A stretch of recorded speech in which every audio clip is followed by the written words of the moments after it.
If you fall into this category of having set up your own account yourself, merely following the Google prompts that they lay, which kind of deceive everybody, then listen up because this episode is for you. Welcome back to the Talking Web Marketing podcast with myself, Ilana Wexler. This is a show where we reveal the best tips, tricks, and tactics to increasing your website traffic and then converting that traffic into leads and sales. We also discuss what's working right now in the ever-changing world of web marketing so you can apply it to your business.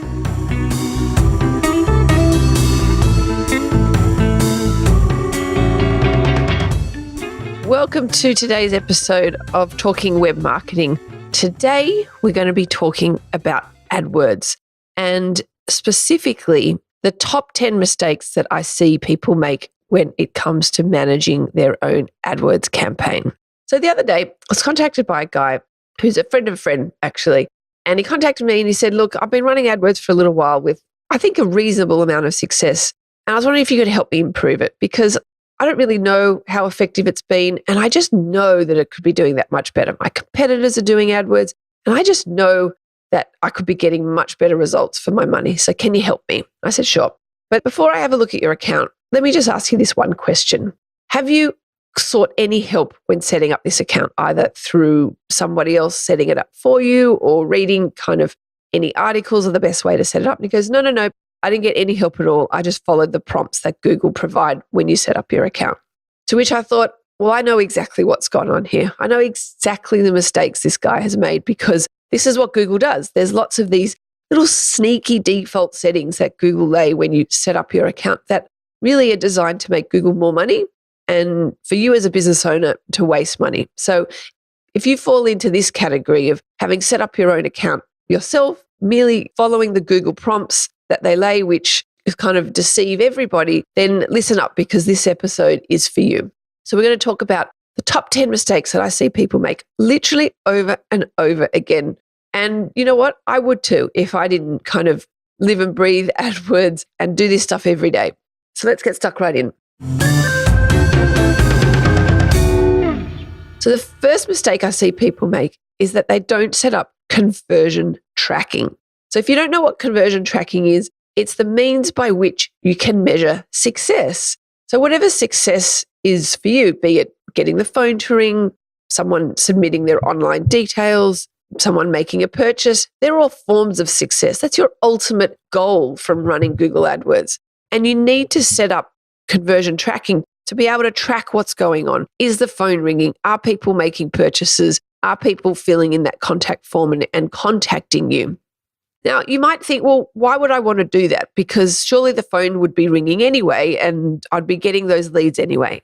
And yes, you are right. You would be getting those leads anyway. But you want to be able to attribute those leads to your AdWords ads, number one.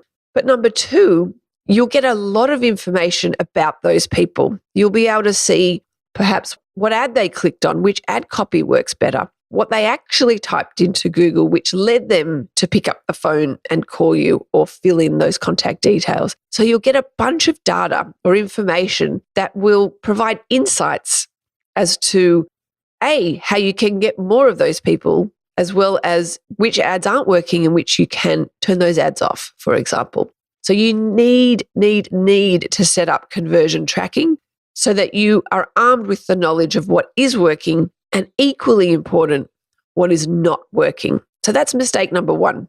So contrary to what you might think that this is automatically set up by merely running Google AdWords, wrong. You need to manually set this up, and you do so within your Google AdWords account. You navigate to the tools menu and then the conversions section within the tools menu, and you follow the prompts that way.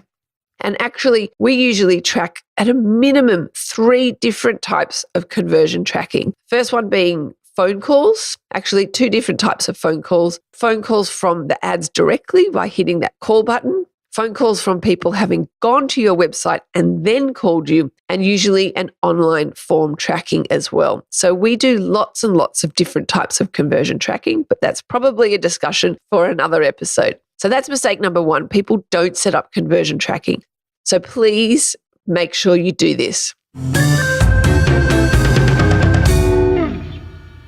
Mistake number 2 that people make is they don't set up or install their Google remarketing code. So once again, contrary to what you might think by running ads that you have automatically set up remarketing, this is wrong. You also need to manually set this up. So if I backtrack a second, if you're not sure what remarketing is, that is the ability to show ads to people who have come to your website before. And they've come to your website through any traffic source, not necessarily having clicked on your AdWords ad. So if you rank really well in Google, so you get a lot of SEO traffic, if you get a lot of social media traffic from Facebook, you can follow up with those people through the Google AdWords platform. But you need to install that Google remarketing code first. Think of the analogy of recording something. Unless you hit that record button, you won't be able to press rewind and play something back. And your remarketing code's exactly the same. If you don't install the code, then you're effectively not pressing record, and then you can't rewind back and show those people ads. And I can't tell you how many times I've seen people who've been running AdWords and they haven't installed this remarketing code. And I say, look, you haven't installed this remarketing code, you need to do this. And they say, look, but I don't want to do remarketing yet.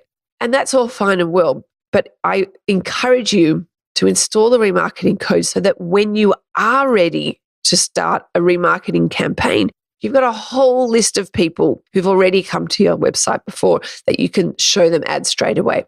Because that remarketing cookie actually, amazingly, lasts for 540 days. So yes, you have the ability to show people ads who've come to your website in the last 1.5 years, which is pretty crazy. So please install the remarketing code on your website.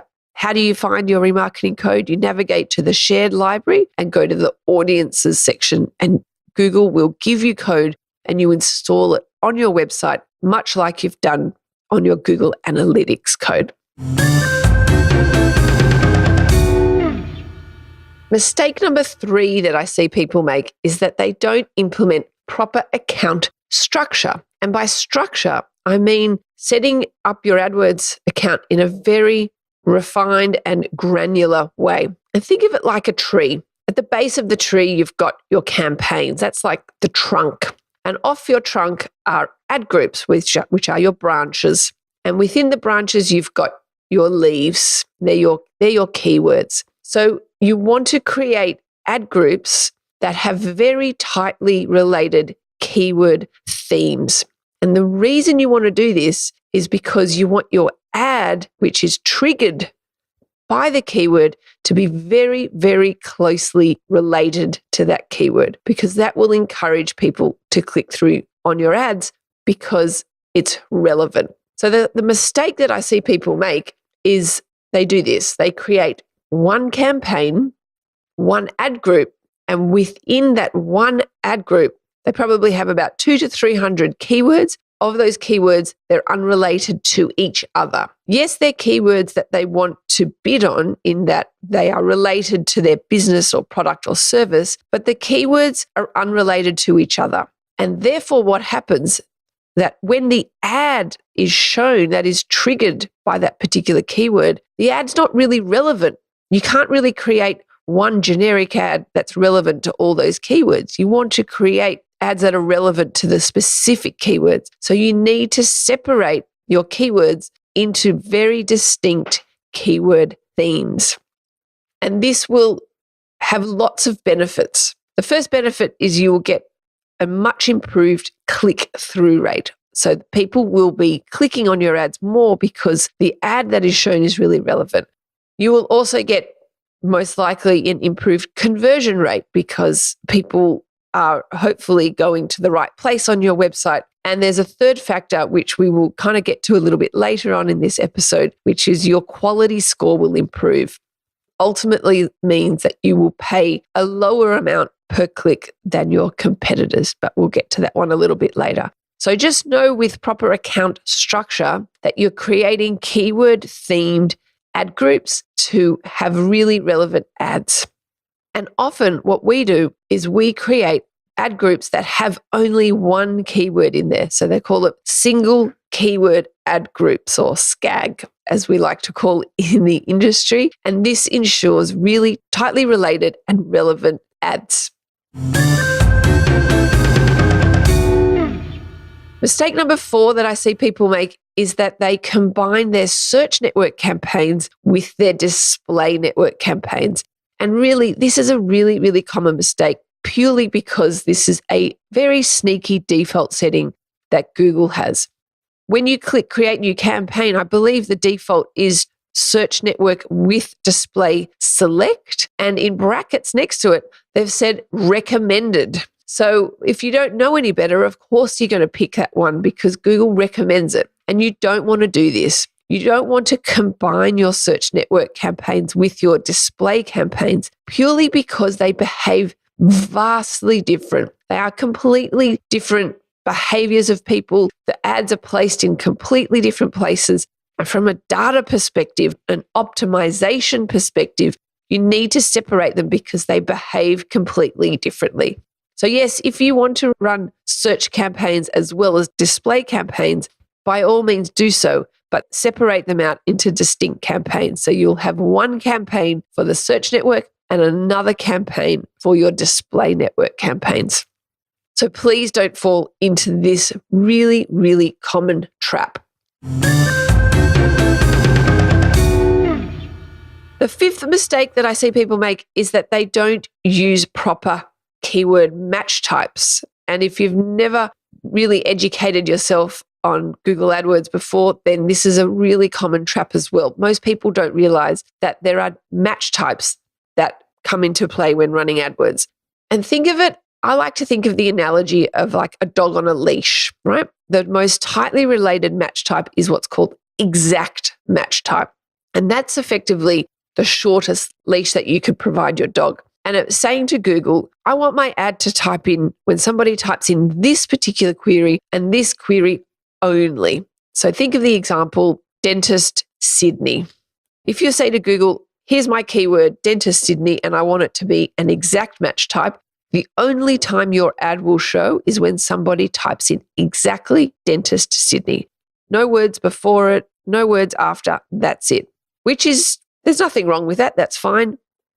What happens though is that not many people will type in just dentist Sydney. So you need to sort of extend the leash a little bit more to give Google a little bit of rope that they can show your ad for some kind of deviations from dentist Sydney. Maybe somebody who types in best dentist Sydney, you want your ad to show.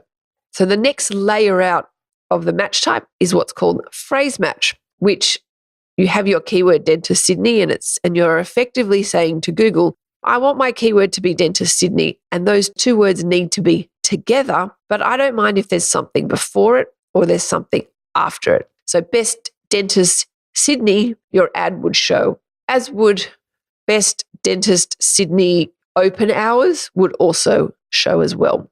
So dentist and Sydney are together and they're in that order. The next layer out, or sort of as we extend the leash a little bit more, is what's called modified broad, in which you're saying to Google, I want the word dentist and I want the word Sydney to be in my search query, but they can be in any particular order and they can be anywhere in the search query. So best dentist in Sydney, your ad would show. And the sort of the most rope that you can give Google is what's called the broad match keyword, in which case for dentist Sydney, your ad would most likely show for vet Sydney. And truth be told, I've actually seen this happen before. So the mistake that people make is they don't realize that there are match types, and the default setting is to use the broad match type, which in my last example, you most likely don't want to do because Google is going to show your ad for lots of unrelated search queries. So yes, that is a real world example. I was auditing a dental account. They were using the broad match type and their ad was showing up for vets in Sydney, which is pretty crazy. So the match type that we like to use is the modified broad match, which has a plus symbol before the keyword. So for the dentist Sydney example, we would have plus dentist plus Sydney, which says to Google, I want the word dentist and I want the word Sydney to be in my search query in some place, but I don't really mind which particular order, but they have to be there. Okay. So be very careful if you're going to use broad match type. To be honest, in my agency, we very rarely use broad match type. And if we do, we use it with lots of negative keywords, which is our next mistake that we see people make. So negative keywords is what will prevent your ad from showing up. So continuing on with our Dentist Sydney example, say I don't want my ad to show up for bad Dentist Sydney. We would add the negative keyword of bad, which we do. And there are obviously a bunch of negative keywords which you should add to every account, as well as sort of generic negative keywords that regardless of what industry you're in, as well as industry specific negative keywords. So dodgy Dentist Sydney would be one, etc., etc.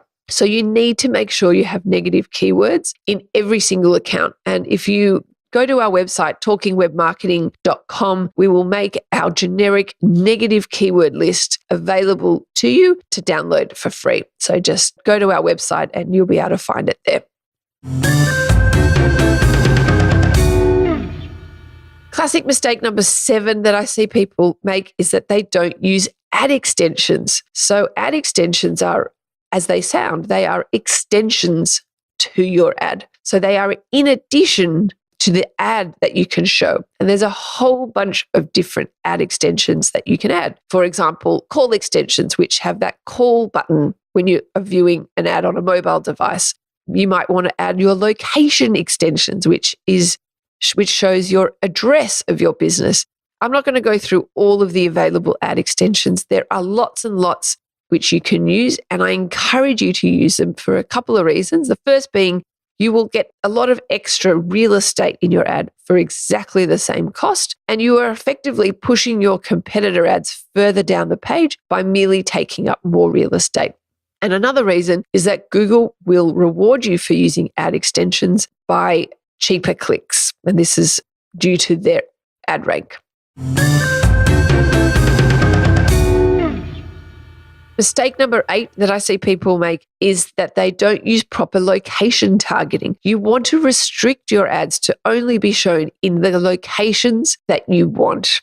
Continuing on with our dental example, you can imagine how many dentists there must be in every city. So we restrict the ads to be shown in a 5 to 10 kilometer radius around the address of that specific dental practice, because no one's going to travel 25 kilometers from one side of the city to the other to go to a dentist. So we're very strategic in where we're showing their ads because we know that the behavior of those people. So ensure that you apply proper location targeting so you're not wasting money showing ads to people who won't travel to your particular business or can't buy your product if they're overseas, for example.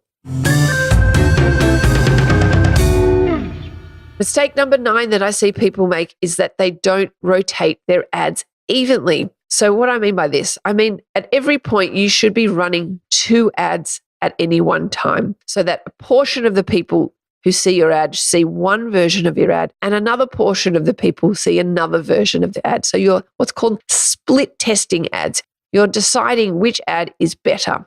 Now, what Google's going to do is they're going to skew your ads they're going to make a decision pretty quickly as to which ad they think is better based on how many people are clicking on it. But the problem is that they make a decision way too quickly. And as an advertiser, you want an accurate split test. You want to run the ad for a little while to see which ad is better. So you need to force Google to rotate your ads evenly so that you can have a proper split test. And once you do see which is the winning ad, you can pause the underperforming ad and create a new split test. So always be split testing and always be trying to run an accurate split test. Mistake number 10 that I see people make is they don't pay attention to their quality score. And for those of you who don't know, quality score is Google's way of rewarding you of being a good advertiser. And they reward you by giving you a number between 1 and 10, which is assigned at a keyword level for how good that keyword is. So 1 being the worst and 10 being the best. And It's a function of how many people are liking your ad. By liking it, how many people are clicking on it, how many people are spending time on your website. They like where you're sending them, and they reward you with cheaper clicks. So we all know that AdWords is an auction, but it's not your traditional auction in that the person in the number one ad spot is paying the most. The person in the number one spot isn't necessarily paying the most due to quality score. If they have the best quality score, they are most likely paying less to be there, less on a cost per click basis compared to the person in the number two spot. So you want to pay attention to quality score and try and optimize your account to get a good quality score. So that's it. There are our top 10 mistakes that we see people make over and over again. I went through this list with a particular individual who said that he was making every single mistake in what we've just discussed, and he managed to improve his account from a click-through rate of 0.8% to 8%, which is pretty astounding. So if you're running AdWords, go through these top 10 mistakes whilst going through your account and see if you can make some improvements that way. If you want more information about these mistakes, we've got a free resource available, which we will make available at talkingwebmarketing.com. You can navigate to the episode there and you can download this free ebook, which we've made available to you. If you've enjoyed this episode, I would love it if you were to leave me a review on iTunes. That would mean the world to me. And stay tuned for next episodes, and I'll talk to you soon. You have been listening to the Talking Web Marketing podcast. For more information or resources on today's episode, head on over to talkingwebmarketing.com.